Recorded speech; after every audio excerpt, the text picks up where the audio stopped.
Herkese merhaba, kanalıma hoş geldiniz.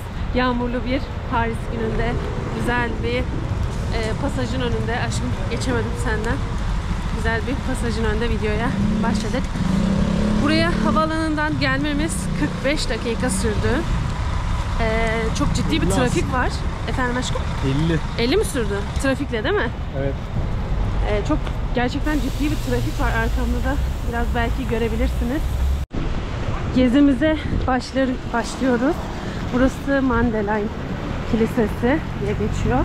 Zamanında Napolyon Fransız halkının üstünlüğünü göstermek amacıyla bunu zafer anıtı olarak yaptırmış.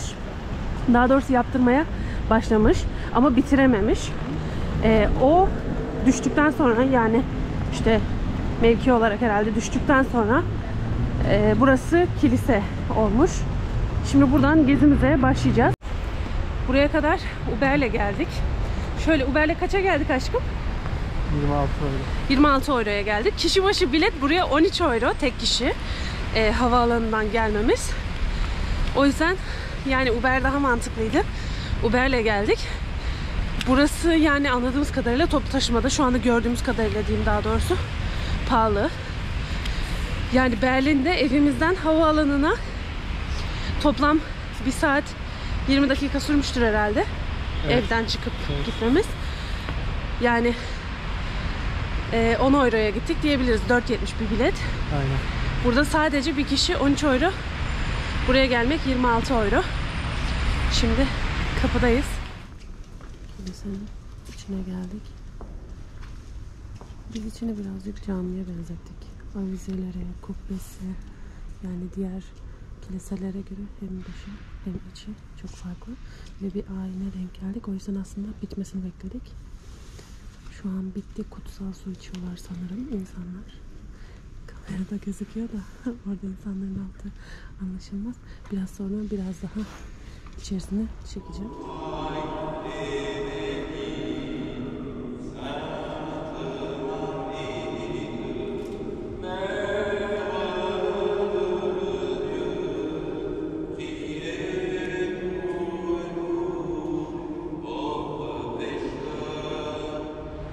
Kilise dini açıdan önemli olduğu kadar kültürel açıdan da önemli. Burada dünyaca ünlü sanatçıların konserleri de veriliyormuş. Bu açıdan da önemli bir yer.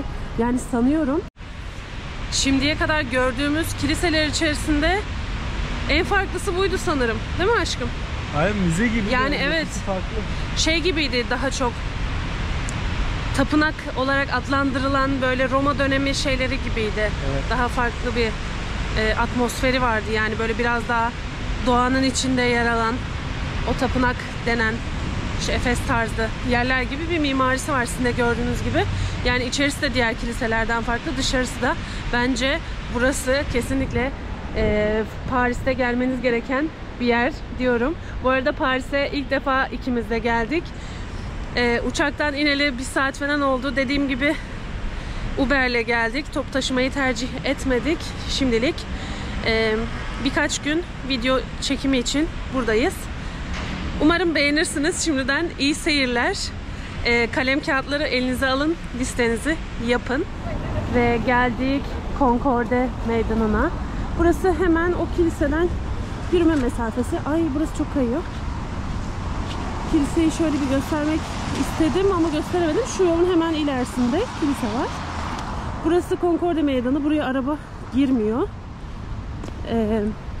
Şimdi bu meydan biraz siyasi, kültürel birçok etkinliğe ev sahipliği yapan bir meydan. Zamanında burada idamlar da burada yapılmış. İşte siyasi yürüyüşler olsun, ne bileyim olaylar olsun, yine burada yapılıyormuş. Aynı zamanda kültürel etkinlikler de burada yapılıyormuş. Arkada da bir, aslında köprü değil ama yol başlarında işte az önce gösterdiğim gibi direkler var. Bu gördüğünüz sütun Mısır'da Luxor Tapınağı'ndan buraya 1836 yılında hediye edilmiş. Şanzelize Caddesi tam olarak burası olarak da geçiyor olabilir de benim gördüğüm kadarıyla yani bu cadde öyle komple. Yanlışım varsa düzeltebilirsiniz bilerini. Valla buraya iyi ki arabayla gelmemişiz. Ya buraya arabayla gelsen trafiği berbat. Park edecek yer hiç görmedik. Çok sıkıntı yaşarmışız. Şeyde sıkıntı. Yani hiç benzinci de yok. O da doğru, evet. Şöyle. Ya bir de şöyle bir şey var. Mesela biz buraya gelmeden önce araştırırken gezilecek yerler mesela yürüyerek bile birbirine, bazıları yarım saat, bir saat falan, yani yakın da değil. Ama şöyle bir şey var. Şimdi buraya gelene kadar tabii şehrin içinde gördüğümüz kadarıyla şehrin içi bize çok karışık geldi. Ya da ben kendime mi diyeyim? Bak yaya geçidi mesela hiç durmuyor, umru değil. Yani Almanya'da daha şey ya. Tabii canım. Şimdi bazı görüşlerimi paylaşmak istiyorum. Mesela yolda ambulans geldi. Bir gün inşallah bunu size paylaşmak istiyorum. Almanya'da nasıl yol açılıyor ambulans için. Burada mesela şey olmadı, yani kılını kıpırdatmadı millet. Yani tabii yol açıldı bir şekilde de demek istediğimi izleyince anlayacaksınız. Onun dışında şehrin bu kısmına gelmeden önce şehrin içinde giderken arabayla şehir bize yapı olarak çok karışık geldi. Yani bilmiyorum, bana karışık geldi daha doğrusu. Ayrıca senin adına konuşmuş olmayayım. Yani binalar birbirinden farklı boyutlarda, farklı mimarilerde falan biraz göz yorucu geldi benim için. Onun dışında buralara şimdi tabii yeni gezmeye başladık sayılır ama birçok yeri aslında gördük. Ve buralar genel anlamıyla, genel olarak tarihi binalar, etraftaki tarihi binalar. Burası Zafer Takı diye geçiyor. Belki açık A da olabilir, yanlış telaffuz ediyor olabilirim. Yukarısına çıkılıyor bu arada, şu teras gibi kısmına. Orada şu an insanlar var. Fakat biz çıkmayacağız, devam edeceğiz. Ama söylemek istedim çıkmak isteyenler için. Burası yine Napolyon tarafından yaptırılmış. Fransız askerinin savaşlardaki başarısını işte simgelemek, onları onurlandırmak için yapılmış. Ve bir tane mezarı belli olmayan, yani kim olduğu anladığımız kadarıyla belli olmayan bir askerin mezarı buraya getirilmiş. Ve o asker için burada her akşam ateş yakılıyormuş deyip yolumuza devam edelim. Aşkım, neredesin? Sorumuzu soruyorum, hazır mısın? Burada yaşamak ister misin? Yok, gezip gitmek isterim. Ben de gezip gitmek isterim. Yani tabii burası için şu an konuşuyoruz. Gördüğümüz yerler için konuşuyoruz. Belki de farklı bir yerinde yaşamayı isterdik ama bu gezdiğimiz yerlerde değil. Yani bilmiyorum, böyle sokak sokak gez Paris ya, öyle bir yermiş yani. Kesinlikle bir günde gezilecek bir yer değil bu. Evet. Ya bunu şu andan söylüyorum. Daha hani yolun başında söylüyorum, kesinlikle bir günde gezilecek bir yer değil. Buraya birkaç gün ayrılmalı. Ama işte pahalı biraz yani. Kalma yerleri de pahalı. Ulaşım da pahalı. Biraz o konularda şey var yani. Onu artık ona göre ayarlayıp gelmek lazım. Bu arada bu benim resmi olarak ilk iş gezim. O yüzden benim için Paris'in yeri büyük ihtimalle hep çok ayrı olacak. Bunu da sizinle paylaşmış olalım şimdi. Şimdi sanırım havaalanından burası uzak mesafe olduğu için bu taraftan. Gel. 13 euroydu. Ama bizim şu anda otele geçişimiz 2,5 euro. Yani aslında metro ucuz şehir içi. Yani aynen, şehir içi ucuz. Demek ki o bineceğimiz ekstra için... öğreneceğimiz bir şey çıkmazsa... Ya tabii. Onu bilemiyoruz ama 13 euro değilmiş yani tek bilet de. 2,5 euro karta verdik. 2 euro karta verdik. 2,5 euro metroya verdik. Bir binişimiz 2,5 euro. Kişi başı. Yanlışlıkla yani bir tane kart aldık. Aynen, yanlışlıkla fazladan bir tane kart aldık. Yani bunu şehir kartını gibi düşünebilirsiniz. İçine para yüklüyorsunuz. Biz şu an bir tane fazla aldık. M9 nerede? 9 burada da durağa bak. Burası da... Mont. En son durak. Hadi canım. Evet. Öyle işte, kartı fazladan almış olduk bir tane. Biz ettik, siz etmeyin diye size söylemiş olalım. Ama şöyle, havaalanından geliş 13 euroydu yani, onda bir yanlışlık yok. Bonjour. Biz artık Fransız olduk arkadaşlar. Şaka bir yana.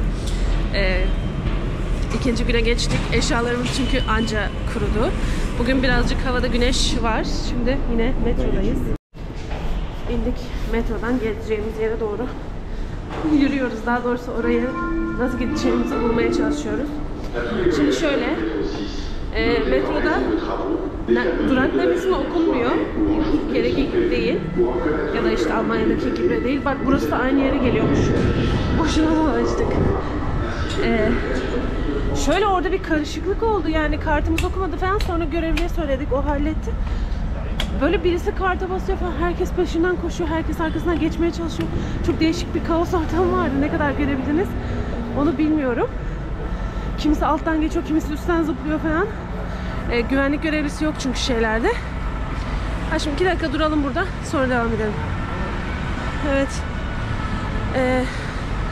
Güvenlik görevlisi yok çünkü, o yüzden insanlar hani atlayarak falan geçiyor. Onları durduracak birisi yok. Çok fazla yabancı turist var. Onun dışında şimdi ne söyleyecektik? Biz şu anda bilet alırken sadece metro için alıyoruz. O da 2,5 euro. Metro ve otobüs için baktık. 2 euro yazıyor. Yani ulaşım uygunmuş Berlin'e göre. Şöyle ama hava alanına gidiş süresi Berlin'dekiyle şey olarak, mesafe olarak aynı olsa da burası o noktada pahalı. Ama şehir içerisinde ulaşım o kadar da pahalı değil diyeyim. Şimdilik devam edelim. Burada aslında zamanında bir kilise varmış. Fransız devriminde bu kilise yıkılmış. Yıkılan kiliseden tek kalan bu kulesi olmuş. Geri kalan kısım yıkılmış. İçeriye girilmiyor. Şöyle içinde de bir heykel var. Şöyle bakılırsanız. Ne kadar gözüküyor onu da bilmiyorum da şöyle şuradan da gözüküyor bence. Aslında gezilecek yerler listemizde bu yoktu. Araştırmalarımda da hiç bunu görmemiştim. Şans eseri denk geldik resmen. Siz de bunu şans eseri görmüş oluyorsunuz. Az önce topuklu ayakkabı giymiş bir adam gördük. Konu aslında onun üstüne açıldı. Aşkım şeyi biliyorsundur. Topuklu ayakkabının, abiyenin, parfümün Fransa'da icat edildiğini. Allah Allah. Bilmiyor muydun? Yok. Hadi canım. Desen şaşırmazdım da. Hayır. Moda ya. Fransa'da. Ve bu şey olarak... Şemsiye de Fransa'da galiba. Onu bilmiyorum. Şöyle. Aşkım, topuklu ayakkabı ilk olarak erkekler için üretilmiş. Ve hani bu 3 şeyin de olumsuz manada temizlik amaçlı olduğuna dair şeyler var internette. Girip araştırabilirsiniz eğer merak ederseniz. İşte bu parfüm mesela o kötü kokunun gitmesi için. Şemsiye de onun için ya, duydun mu sen şemsiye? Şemsiyeyi hatırlayamadım. Ya okumuşumdur o yazıyı Şemsiyeyi böyle okuyunca. millet balkondan pisliklerini falan atıyor da onun üstüne gelmesin diye. Sokaklardan geçiyorken açıyorlarmış. Olabilir. Ya onu hatırlayamadım ama okumuştum bunları. Araştırmıştım. Şimdi bunu da hazır yeri gelmişken söylemek istedim. Şimdi bir sonraki yerlere doğru devam ediyoruz. Etrafta gerçekten bütün binalar tarihi şu anda. Güzel bir yere gidiyoruz galiba, değil mi? Evet. Şimdi bekliyoruz, devam edeceğiz. Aslında Paris güzel havalarda daha güzel olabilir. Yani dün gerçekten çok yağmurluydu. Normal bir yağmur değildi yani. Kıyafetlerimiz anca kurudu. Düşünün. Ayakkabılarımız falan su içindeydi. Montlarımız aynı şekilde. Ama bugün gerçekten şansımıza hava çok güzel. Yarın da güzel gözüküyor. Umarım bunu iyi değerlendireceğiz biz de. Ya güzel havalarda güzel olabilir ama çok yoğun olur. Şu anda bile yani kalabalık. Kış olmasına rağmen çok fazla yine de turist var. Paris sokaklarında yürümek çok keyifli. Yani dün aynı fikirde değildim. Evet. Ya dün çünkü böyle bir şehir bir karışıktı. Yağmur vardı falan. O yüzden evet, bir de hani ilk ulaşımı böyle pahalı görünce bir şok olduk. Dedik ki nasıl gezeceğiz, nasıl yapacağız? Çünkü dediğim gibi hiçbir yer böyle birbirine çok yakın değil yani. Bayağı yürümeniz gerekiyor. Ama bugün daha şey yani benim için Paris daha iyiydi. Puanı yükseldi benim için. Ya bugün geldik katedrale. Ne? Tek parça kalan şeye benziyor. Değil mi? Evet. Tepeleri evet, nedense üçgen değil burada. sivri değil yani. Piramit gibi değil tepeleri. Yani Paris sokaklarında gezmek gerçekten keyifli. Söyleyeceğim o ki buraları eğer yorulmuyorsanız, eğer gücünüz varsa sokak sokak gezin bence. Çünkü daha girmediğimiz yerler bile var. Her sokağa böyle tek tek gezilecek kadar tarihi bir yer burası çevre olarak. Şimdi Notre Dame Kilisesi'ndeyiz. Önünde şöyle büyük bir heykel. Arkasında da Notre Dame Kilisesi. Şimdi bu sefer sondan başlayayım. 21. yüzyıl diyecektim. 2021'de burada bir yangın çıkmış ve bu yangında bu kilisenin kuleleri, çatısı büyük zarar görmüş. Hala yapımı sürüyor baksana. Evet, hala da devam ediyor. Yani bilmiyorum. Tabii şurada gözüküyor. Şu içeride şeyler var. Şu çalışmalar devam ediyor yapımına. Bu katedralin yapımı 200 yıl sürmüş. 1200 yılında yapılmaya başlanmış. 1400'lü yıllarda da yapımı tamamlanmış. Fransız devriminde çok ciddi zarar almış. 19. yüzyılda da tekrar inşa edilmiş. Ya da işte onarılmış, doğru kelime herhangisi ise. Gerçekten burası da bayağı sanatsal, güzel bir kilise. Baksana işlemelerine, şimdi sütunlarına. Notre Dame İlhamımız olan kadın. Geçtik şekerim. Öyle mi? Ya. Hemen duymadım. Başta onunla başladık.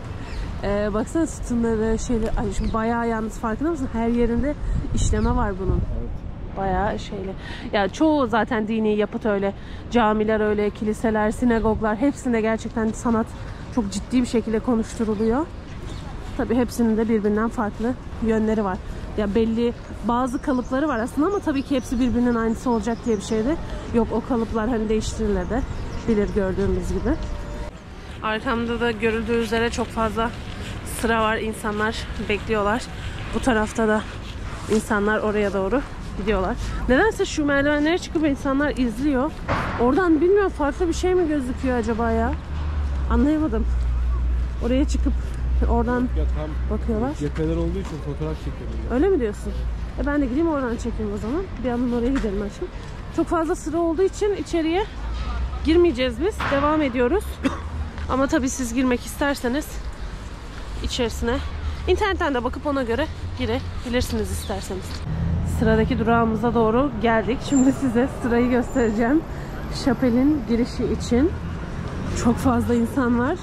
Buraya da girmeyelim bence aşkım. Şu an midem açlıktan kazınıyor. Saat kaç oldu bilmiyorum. Dün de zaten akşam yemeğini istediğimiz yerde halledemedik. Soğan çorbasıyla alakalı, yani onu içmek istiyoruz.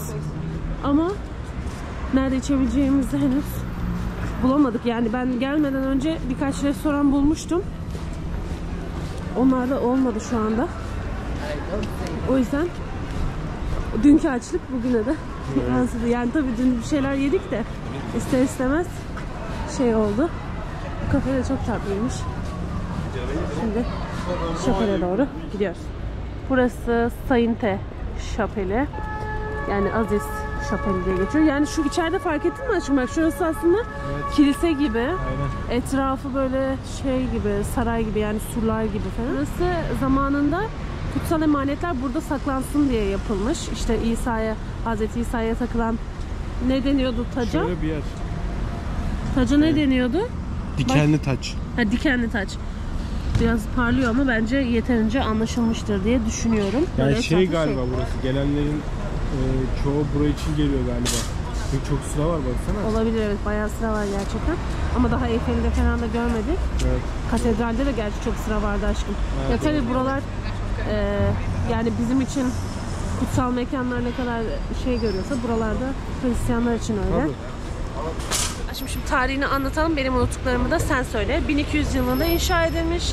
Dediğim gibi kutsal emanetleri burada korumak için inşa edilmiş. Kutsal haç ve İsa'nın başına takılan dikenli taç. Evet. Yani daha farklı şeyler de vardır tabii. Bunlar örnekler. Evet. En şeyleri. Evet, popülerleri diyebiliriz ya da en bilinenleri bizim açımızdan diyebiliriz. Onun dışında burası da yine Fransız devriminde çok zarar görmüş. Yine 19. yüzyılda yenilenmiş. Şimdi de işte ziyarete açık. İnsanlar da Ve sıra bekliyor. alt katı şeye. Ha evet, buranın alt katını halk için, üst katını da kraliyet ailesi için yapmışlar. Kraliyet ailesiydi değil mi? Evet. Onlar için yapmışlar. Baksana şöyle bir şeymiş. Gel devam edelim. Bahsettiğimiz dikenli taç böyle bir şeymiş görsel olarak ve az önce gittiğimiz Notre Dame Kilisesi'nin içerisinde, yani katedralin içerisinde sergileniyormuş. Yangından kurtarılmış. Şu anda nerede olduğunu şimdilik bilmiyoruz. Öğrenirsek onu da söyleyeceğiz. Paris'in en eski köprüsüne geldik. İsmi Yeni Köprü ama 1607 yılı mı dedim aşkım? Tarihi yanlış söylemeyeyim. Hatırlamıyor musun? Tamam, bakacağım şimdi ona. Öyle düzelteceğim, eğer yanlış söylüyorsam aşağıda düzelteceğim. Düzeltmediysem doğru söylemişim demektir. Arkamda gördüğünüz köprü Paris'in ayakta kalan en eski köprüsü. Yeni Köprü ismi. Pont Neuf diye geçiyor. Pont işte böyle yavaş yavaş Fransızcayı da ikinci günümüzde öğrenmeye başladık. Darısı da Almancanın başına. Pont köprü demek, Neuf yeni demek, yeni köprü.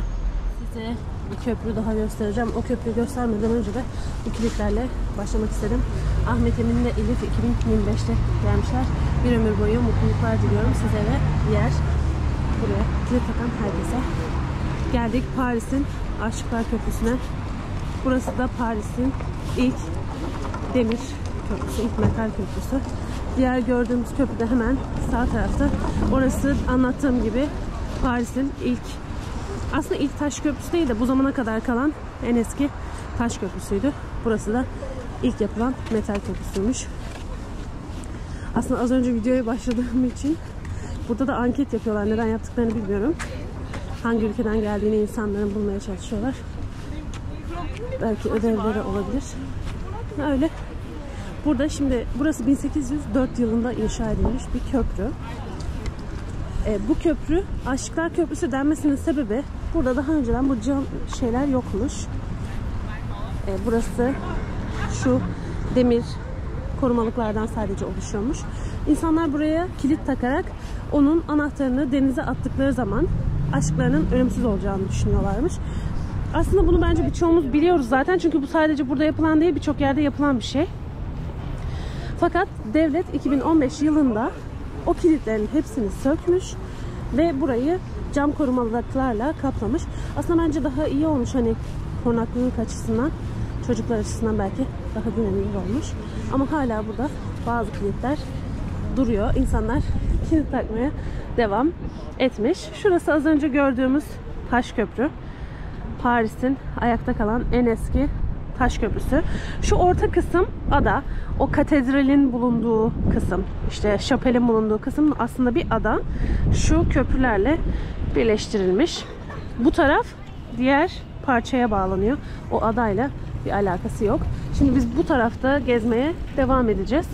Dikkatimizi çeken bir şeyden bahsetmek istiyorum. Burada çok fazla koşan insan var nehrin kenarında. Yani az önce çok kalabalıklar vardı. Şu an biraz daha azaldı ama arkadan yine de gelmeye devam ediyor. Sanırım bu rotayı baştan başa koşuyorlar. Yani biz öyle düşündük ama bilemiyoruz. Ve bir izlediğimiz şeyden bahsetmiştim, filmden. O filmde böyle deniz polisleri vardı. Onlara şahit olduk kenarda otururken. Botlarla gidiyor polisler. Yani ille olayın denizde olması işte ya da nehirde olması gerekiyor mu bu su polisleri için? Yoksa karadaki olaylara da gidiyorlar mı bilmiyorum. Ama şöyle düşündük yani. Mesela trafikte gitmek yerine, ki gördüğümüz kadarıyla Paris'te çok fazla trafik var. Hani o trafiğe takılmak yerine böyle suyu ulaşım için kullanmak çok mantıklı. Belki de öyle yapıyorlardır diye düşündük ama net bir bilgimiz bu konuda yok. Geldik otelde, villaya. Burası şu anda da belediye binası. 1300 mü dedim, 1400 mü? 1357 yılından beri şehrin yönetimi bu binada gerçekleşiyormuş. Hala da devam İhtilalde. ediyormuş. Efendim? Fransız ihtilalinde yani her yerde olduğu gibi bu da hasar görmüş. Ha. Ya anladığım kadarıyla o Fransız ihtilalinde aşkım. Evet. Yani Fransız devrimi diye mi geçiyor aynı zamanda? Fransa Aynı olay. ihtilali. Yani monarşiden Cumhuriyete geçiş süreci. İşte o arada Fransa'daki çoğu yapıt yani zarar görmüş benim anladığım kadarıyla. Aynen. Bu belediye binasını aynı zamanda gezebiliyorsunuz. Şu anda gördüğünüz gibi orada bir sıra var. O sırayı yine beklemeyeceğiz. Biz devam ediyoruz. Şimdi aslında bir semte geldik. Burası Le Marais diye geçiyor. Nasıl okunduğunu bilmiyorum. Burası ben ilk gördüğüm zaman yani buraya ilk gelmeden önce araştırırken bana biraz Balat'ı anımsattı. İşte gördüğüm görsellerle falan. Şey olarak değil hani tip olarak değil. Tarzı olarak. Yani burada da mesela biraz daha Aristokrat sınıfının da yaşadığı yer. öyle miymiş? Burası mesela bu bilmediğim bir bilgiydi. Aristokrat kısmının da yaşadığı bir bölgeymiş. Böyle Balat'ı ne açıdan benzettiğimi açıklayamadım aşkım ya. Yani renkli evler. Aslında Balat'ı o açıdan benzetmedim ama ben. Neyler? Aslında biraz daha belki İstiklal'in oralara benzetsek Beyoğlu'na falan daha doğru da olabilir. Ha, evet olabilir. Hı hı. Yani aslında ben Balat deyince biraz daha nasıl desem farklı bir ruhu var ya Balat'ın. Evet. Hani İstanbul için. Onu kastetmiştim ama Beyoğlu olarak düzeltmek istiyorum şimdi.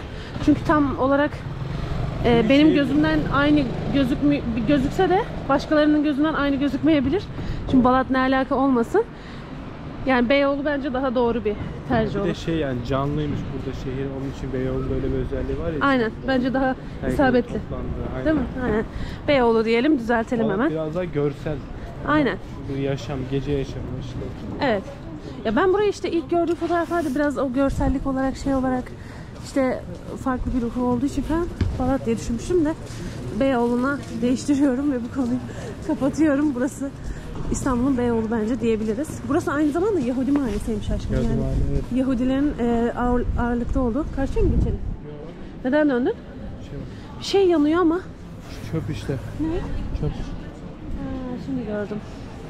İçine yanan bir şey attılar herhalde. Aynı zamanda da işte Yahudilerin çoğunlukla olduğu Yahudi mahallesi diye geçiyormuş. Evet yani şu butikler, mağazalar, kafeler, barlar. Biraz sosyal bir yer. Ya Beyoğlu tam buraya isabet oldu diyebiliriz. Aynı zamanda da işte yeni bir bilgi. Aristokrat sınıfta burada yaşıyormuş. Aa ne güzel takılar varmış. Doğal taşlar mı bunlar? Güzel gözüküyorlar değil mi? Evet. Buraya da böyle dolaşmak için geldik.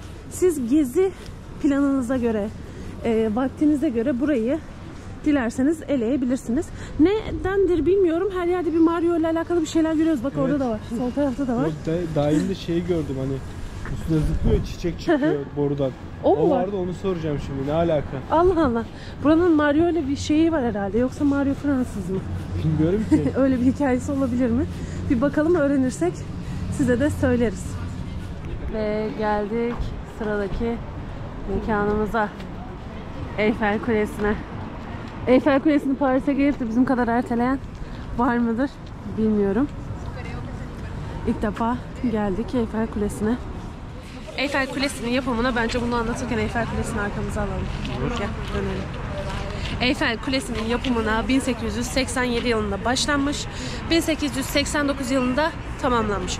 Aslında zaten 1889 yılındaki bir fuar için yapılmış. Dünya fuarı için bu kule yapılmış. Hatta yapılırken halk bu kuleyi çok eleştirmiş işte. Görüntüyü bozduğu için, manzarayı kapattığı için çok eleştirmiş. Daha sonralarda ise Paris'in artık simgesi olmaya başlamış. Bunu yıkmak yerine radyo dalgalarını, radyo yayınlarını almak için kullanmaya başlamışlar. İlk başta yapıldığı zaman 20 sene durur, sonra yıkarız diye düşünüyorlarmış. O zamandan bu zamana kadar da gelmiş, devam etmiş. Yukarıya çıkılıyor. Asansör var, merdiven var. Tahminimce asansörle çıkış daha pahalı. O yüzden yürüyen insanlar da var. Hem sağ tarafta hem sol tarafta gördük. Burası için biletleri önceden alabilirsiniz. Yani burası yoğun olabilir. O yüzden bileti önceden almanız daha iyi olabilir. Başka da söyleyeceğim bir şey burayla ilgili şimdilik yok. Hemen yeni bir şey öğrenmişken onu da söylemek istiyorum. Şimdi biz başta hatırlarsanız metroya binerken 2 tane ayrı kart aldık. Boşuna aldık demiştik.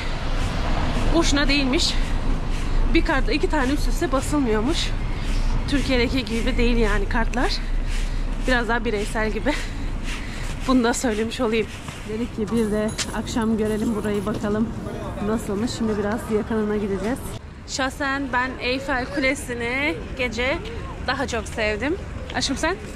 Ben de sevdim. Değil mi? Gece daha iyi. Yani şöyle mesela sabah şunu fark ettik. Biz ikimiz de burayı gri zannediyormuşuz. Çünkü fotoğraflarda sanki hep gri gibi gözüküyor ama aslında bu kahverengiymiş metali. Gece böyle ışıl ışıl gerçekten çok daha güzel. Bence buraya gece kesinlikle gelmelisiniz ama gündüzde ilk görün. Şimdi biz Fransa'ya gelmeden önce Instagram'da bizim karşımıza sürekli şey çıkıyordu. İşte Paris'te metroda özellikle hırsızlığın çok olduğunu falan. İşte o yüzden böyle çok hep bir tedbirliyiz, dikkatliyiz. Böyle eşyalarımız, işte montlarımızın cebi hep kapalı falan. Telefonumuzu bir yerde oturduğumuzda ortalıkta bırakmıyoruz. Öyle çünkü alkaç işte kapkaç yapıyorlarmış falan. Ama çok şükür öyle bir şey yaşamadık. Yine de dikkatli olun. Bu arada bunun sabah söylemiştim asansörle de yukarı çıkılıyor diye. Bu arada şu saatte de yani akşam saatlerinde de yukarıya çıkılmaya devam ediliyor. Ama tabii bilemiyorum akşam mı daha iyi olur, gündüz mü daha iyi olur manzarayı seyretmek, ona da siz karar verirsiniz. Yani buradan gördüğüm kadarıyla yukarıya kadar merdivenlerde devam ediyor. Yani merdivende çıkanlar da yukarıya kadar çıkıyor ama kaç saatte çıkıyorlardır orasını bilemiyorum. Burada aslında fiyat listesini bulduk. O yüzden çıkmak isteyenler için de söylemek istedim. Şöyle 2. katı varmış bir. Sanıyorum şu kat ya da şu kat olabilir. Ara kat yani. Hangisi? Ha şu kat özür diliyorum. Zaten gösteriyormuş. 2. katına çıkmak. Asansörle 23 euro. 23 euro 10 cent. Merdivenle çıkmak 14 euro. 30 cent. Şurada yaş aralıkları yazıyor yukarıda. Oraya göre bakabilirsiniz fiyatına. Asansörle en üst katına çıkmak 36 euro 10 cent demiştim. Yarıya kadar merdiven, yarıya kadar asansör salonu diye de 27.50 fiyatı. İşte şurası 2. kat fiyatı. Şurası en üste çıkmak isteyenler için fiyat. Az önce bir polis olayına denk geldik. Şimdi Eyfel Kulesi'nin etrafında seyyar satıcılar var işte. Böyle Eyfel Kulesi satıyorlar küçük. Onlar işte kaçak satıyormuş. Polis onları kovalıyordu falan böyle. Öyle bir olaya denk geldik. Yakalanmaç devam etti. Şimdi biz dönerken satıcılarla karşılaştık. Kenarda bekliyorlar yani hiç korku da yok. Polis de peşlerinden koşmadı. Onlar orada bekliyor polis gidince. Tekrar devam edecekler satmaya. Polis de aslında beklediklerini biliyor. Ay fare mi o ya? Gördün mü? Fare değil mi? Evet, çöpüşten çıktı. İğrenç. Paris. Aşkım sesler çıkarıyor ya. Paris ve ünlü fareleri. Aşkım. Görmüştüm bir sürü. Paris'teki son günümüzden herkese merhaba. Son günümüzün ilk durağı bu merdivenleri çıkınca başlayacak. Biz bir başlayalım. Yukarıda görüşürüz. Geldik Montmartre tepesine. Burası aslında Montmartre tepesi olarak geçen belli bir alan var. Orası burası değil de burası Montmartre semti diyebiliriz belki, daha doğru olur. Ve bu ismini okuyamadığım Sacré-Cœur galiba yazılışı. Bazilikası. Sacré-Cœur, evet, o değişik bir Cœur. Gerçekten görsel olarak çok güzel değil mi aşkım? Evet, güzel. Çok da farklı bir yapı yani. Şimdiye kadar gezdiğimiz ülkeler arasında gördüğümüz ilk defa böyle bir yapı gördük herhalde. Aynen, biraz böyle Vatikan'da bir şey var böyle buna benzer, ona benziyor. Evet, ben bilmiyorum bunu. Bayağı güzel gerçekten. Şimdi gel o tarafa doğru gidelim aşkım. Bugün hava aslında diğer günlere göre daha güneşli fakat soğuk. Burası tepede bir yer. Buraya top taşımayla gelebilirsiniz. Buranın içerisinde o Fransız insanlar ne yapıyor orada? Bir etkinlik var galiba. Çok enteresan. İnsanlar böyle şey giymişler. Tam Fransız tarzı giymişler. Bir şey yapılıyor sanırım orada. Şey söyleyecektim. Başka bir şey anlatıyordum, araya girdim. Burası çok tepe bir yer.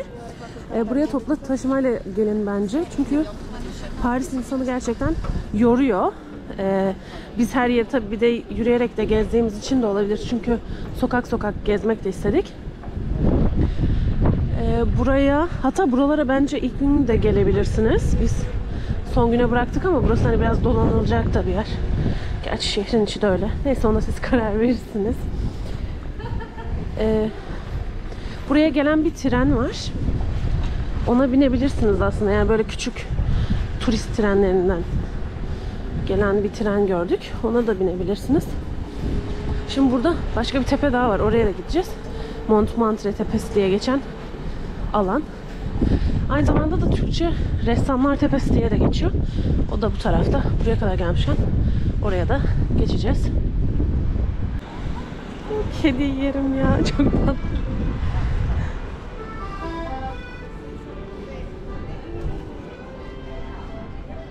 Bazilika'nın önünde yine sıra var. Şimdi sırayı size göstereceğim. Bu şimdiye kadar gördüğümüz en uzun sıra. Bu sıra böyle bayağı da devam ediyor. Giriş ücretsiz sanıyoruz ki, çünkü bir giriş ücreti göremedik.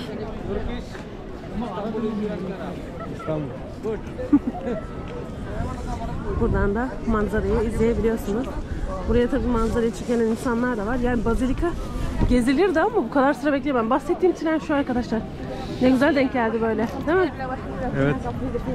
Eyfel'i göremiyorum. Ben de görüyorum. Diğer tarafına falan olabilir. Olabilir. Seçemedim şu an. Böyle. Şimdi biz zaten başka bir yere geçeceğiz. Şöyle devam edersek. Ya gerçekten mimari olarak çok harika bir eser bence. Paris'le alakalı genel yorumumuz, Paris çok sosyal bir şehir.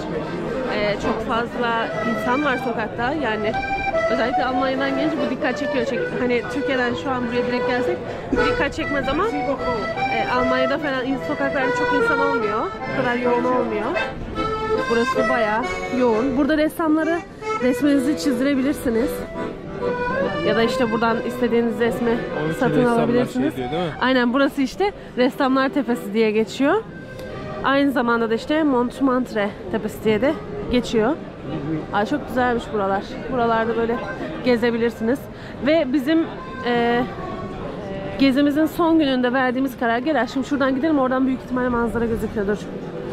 Bizim gezimizin son gününde verdiğimiz karar, burası birkaç günde yani 1-2 günde gezilecek bir yer değil. Şöyle burada bence 5 günle bir hafta böyle. Bence de öyle. Rahat gezmek istiyorsan. Kesinlikle. Yani şey oldu çünkü, değil mi aşkım? Yorucu oldu.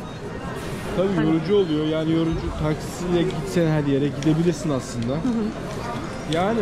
Ya taksiyle gitsem bu sefer çok masraflı olur. Bu sefer şey olursun yani. Mesela taksiye o kadar para vereceğine başka bir ülke daha gezebilirsin. Metro ile gece olmadığı sürece aynen, ulaşım kolay yani. Kolay. Yani metrolar sabah çok hızlı fakat gece deneyimimiz o kadar şey olmadı. Yani yarım saatte bir metro geliyor falan. Gece hiç iyi değil metrolar. Fakat sabah kolay. Yani o yüzden ya gidebildiğiniz her yere aslında metro ile bence rahat rahat gidebilirsiniz ama sokak sokak gezmek bence Paris'te çok güzeldi. Evet, güzel. Sokakları gezilmeye değerdi. Her yerde bir tarihi bina, bir hani tarih şeyi vardı, yani eseri vardı, kokusu vardı, izi vardı, artık ne denirse. Buradan herhalde aşağı iniliyor aşkım. Biz şurada konuşmayı bitireyim, sonra gideceğimiz yere bakalım. O yüzden yani buraya böyle bir hafta ayırabilirseniz ve burası için güzel bir bütçe ayırın. Burası yani bu tarz gezilerimiz için de şimdiye kadar gezdiğimiz en pahalısı sanırım. Avrupa evet pahalı. Aynen. Ya evet, Avrupa genel olarak şey oluyor, masraflı oluyor.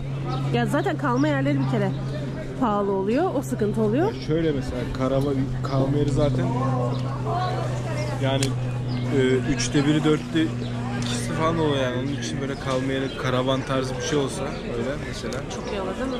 Aynen. İnşallah bir de o da bir gün. Bakınca yani karavanı burada mesela karavan olsa şehrin dışına park edip içeri girmen lazım çünkü içeride Aynen. mümkün değil yani karavanlık bir yer. Ya Paris'in dezavantaj dersek Vardır dezavantajı ama. şu. Karavan Tabii otoparkı vardır. var. Ama dediğin gibi şehrin dışındadır yani. Yine aynı şeyler yaşanırdı. Dezavantaj denirse şunu diyebiliriz bence. Paris'te gezilecek yerler böyle birbirine yakın, küçük mesafede, küçük alan içerisinde değil. Paris'te gezilecek yerler biraz dağınık. Evet. O yüzden de yürürseniz yorucu oluyor. İşte ya da toplu taşıma binmeniz lazım. Bir yandan bunun tabii zaman şeyi de oluyor. Diyelim. Diğer durağa da gidelim. Montmartre Tepesi ile ilgili söyleyeceğim başka bir şey de burada dünyaca ünlü sanatçıların ofisleri, stüdyoları varmış. Arkadaki mesela evlerde de kapısında yazıyor işte artist bilmem ne, tabii tanımıyoruz. Ay bu kedi nereden gelmiş böyle baksana aşkım. Ne? Birisi kedisini gezmeye çıkarmış sanırım, şuna bak. Ya da kafelerden birinin kedisi olabilir. Şimdi Galeries Lafayette diye bir AVM'ye geldik. Şöyle mağazalar, nasıl desem, bazı mağazalar böyle alenen ortada. Mağazanın sınırlarını belirleyen bir şey yok yani. Ben bunu şeye benzettim yine. Bursa'yı bilenlere gelmiş olacak ama Meridyen'e. Bilmiyor musun? Çarşının içinde BKM'nin orada. Böyle orada da dükkanların duvarları, camları falan yok. Hani ortada hepsi. Yine böyle dükkan olanlar da var. Biraz oraya benzettim burayı. Bayağı ünlü de markalar var. Şöyle gösterince daha iyi anlaşılır yani mağazaların sınırları yok. Aşkım gel bir yukarıdan çıkalım. Baksana markalara bak. Evet. Arkada Louis Vuitton şey gibiydi. Çalışanlar koruma gibiydi. Evet. Kapıda dikilmişler. Bir de kapıya şerit falan çekmişler. Bayağı şeydi yani. En üstte teras diyor ama o nasıl bir yer? Bilmiyorum ki. Bakalım gidelim görelim. Burayı internetten görüp yine eklemiştim listeye. Biraz sonra neden eklediğimi de göreceksiniz. Dilerseniz buradan alışveriş de yapabilirsiniz. Burada fotoğraf çekmek isterseniz sıraya girmeniz gerekiyor. O cam terasta yürüyebiliyorsunuz. Geliyorum aşkım. İşte bu yüzden buraya geldik.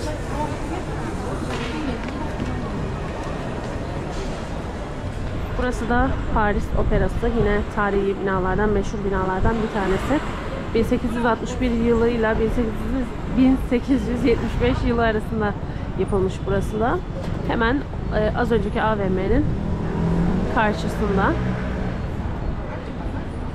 İşte ya gerçekten şeyi anlatmama gerek yok yani. Göstereyim siz görün.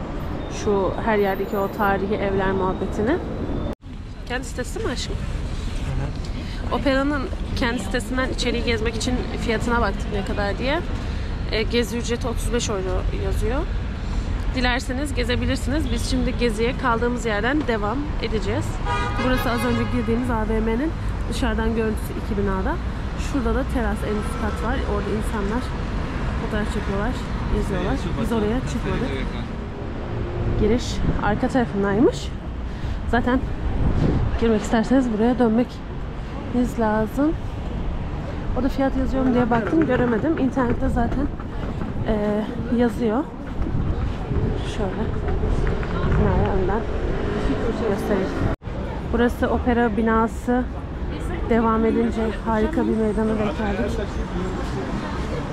Paris güzel ya. Paris'i sokak sokak gezin yani, yoruyor ama onu da söyleyeyim yani. Yorucu. Onu göze almak lazım. Biraz pahalı, onu da göze almak lazım. Ama böyle kalabalık şey seven insanlar için hareket, başka ne denir, sosyallik sevenler için çok iyi bir yer yani. Sokaklar çok kalabalık. Kafe kültürü çok gelişmiş. Kafeler çok güzel yani. Türkiye'deki kafeler şey olarak nasıl desem, mesela Almanya'daki kafeler biraz daha, bunu nasıl ifade edebilirim şimdi, yanlış bir kelime kullanmadan bunu ifade edeyim. Burada Almanya'da mesela kafelerin çok estetik kaygısı yok. Aynen. Çok yani güzel bir anladım oldu. Salaş, evet. Salaş bir yerde oturup böyle loş bir mekanda şey yapmayı seviyorlar yani. Aynen. Sosyalleşme, ama burada şey bayağı önemli yani, estetik kafeler. Kesinlikle. Mesela. Yani şey olarak tabii ki tarz olarak Türkiye'dekilere benzemiyor. Daha farklı bir tarzı var ama Ahmet çok güzel anlattığı için daha fazla devam etmeyeceğim buna. Şimdi şuradan sola geçeceğiz şimdi biz. Ama ışık yanmıyor. Nasıl yanıyor? Yanmıyor kız. Burası yanmıyor. Hiç. Buranın ışıklarını ben Neyse pek yanlışlıkla anlamadım ya. geçtik arkadaşlar. Biz geçtik, siz geçmeyin. Burada az önce gördüğünüz gibi ışıklara da pek dikkat edilmiyor. Yani insanlar geçiyorlar. Yaya geçitlerinde tedirgin geçiyoruz. Hatta dün Ahmet'e dedim ki biz burada bu saatte dedim yani geçemeyiz biz buradan. Dikkatli geçmeniz gerekiyor. Hani arabalar yaya geçidinde nasıl desem, yaya geçidinde bile olsanız nasıl geçebiliyor yani, hani durmayabiliyor. Mesela hafif geçmeye yeltenme, dur mesela araba geçiyor. Tabii. Ama Almanya'da mesela o yolun başına sen durunca Aynen. biraz daha duruyorlar da tabii Almanya'da da bu kadar caddelerde ışıksız yaya geçidi bilmiyorum var mı? Yani Var da aslında. çok ana caddelerde olmayabilir bu kadar belki. Yani çünkü genelde ışıklı oluyor. Burada ışıklı olanlar var, bir de ışıksız olanlar var. Her yerde olduğu gibi. Onu fark ettik. Bir şey daha söyleyecektim aslında.